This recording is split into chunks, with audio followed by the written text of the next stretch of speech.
So in step 5, we need to integrate the Okta sign-in widget with our application.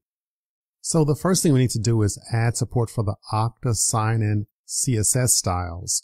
So in our angular.json file, down in the styles section, we simply reference the Okta sign-in CSS. Next, we need to go through and generate a login component. So here I make use of the Angular CLI ng generate component, components/login. Then I'll open up our login component.html, and I'll basically just set up a container to inject the Okta sign-in widget. So here I simply set up a div, and then I give div ID equals Okta sign-in widget. So this is where it'll actually place the Okta sign-in widget within our application. So moving into the file login component.ts, I have my regular Angular imports, and then also on the next two lines, I have imports from the Okta SDK and also an import for the Okta sign-in widget. And we'll also do an import on myappconfig, and so this is from the file that we created earlier, myappconfig. So that's that JSON file that has configuration information for connecting to our given Okta application. So effectively, just think of this JSON here as like a properties file. And so we'll do an import here so we can access these configs. So now simply go through and just create a normal component here, login component.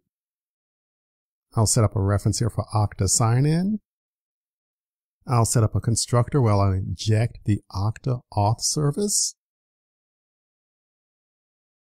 And inside of this constructor here, I create this new Okta sign-in. And here's where I customize the actual logo here for this sign-in widget. So I say logo is assets/images/logo.png. So that's our love to shop logo that already exists in our application. So we're simply giving a relative reference here for that logo. You can use any logo file here that you'd like for actually including it on your sign-in widget. And then I add information here for the base URL, the client ID, and the redirect URI. This is the same information that we had from our configuration. And then I set up the auth params. So PKCE, issuer, scopes. So we've already discussed issuer and scopes.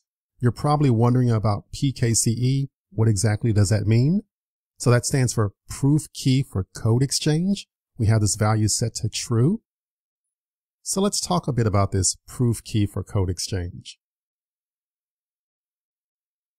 So we'll make use of our authorization code flow with PKCE. PKCE, again, proof key for code exchange. It's the recommended approach for controlling access between our app and the auth server. And in particular, it protects against the authorization code interception attacks. So basically what PKCE does is that it introduces a concept of dynamic secrets. So instead of constant secrets, it's dynamic. So it's actually implemented with a code verifier, a code challenge, and a method. Now, if you'd like to get more details on PKCE, visit the link I have here on the screen. It'll redirect you to the official Okta documentation for PKCE. All right, so a bit more here on our login component.ts file. So we have the code from before.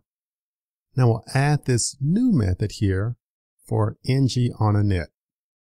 So in the ng on init, the first thing that we'll do is we'll say Okta signin.remove, basically remove any previous elements that were there. And then I'll say Okta signin.render el. So el means render an element, and we give the actual element ID that we want them to render. So here I have pound Okta sign-in widget. So this name should be the same as the div tag that we use in our login component.html. So remember that previous code that we wrote, we had this div and we had the ID set to Okta sign-in widget. So those two items have to match up because you're telling it, hey, render this element, and you need to give the actual element ID, and they have to match. You can give it any name, but as long as you stay consistent between the HTML file and the reference that we have here in our TS file. When the user submits their credentials, we get a response. And so if the response.status equals success, that means that everything's okay. We'll say Okta auth service.signin with redirect.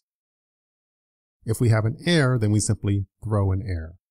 And that's how the sign-in widget works. So again, not much coding. It encapsulates a lot of the low-level coding for the backend for communicating with the actual Okta service, and it handles the authentication and the authorization piece for us. Very nice. I like it.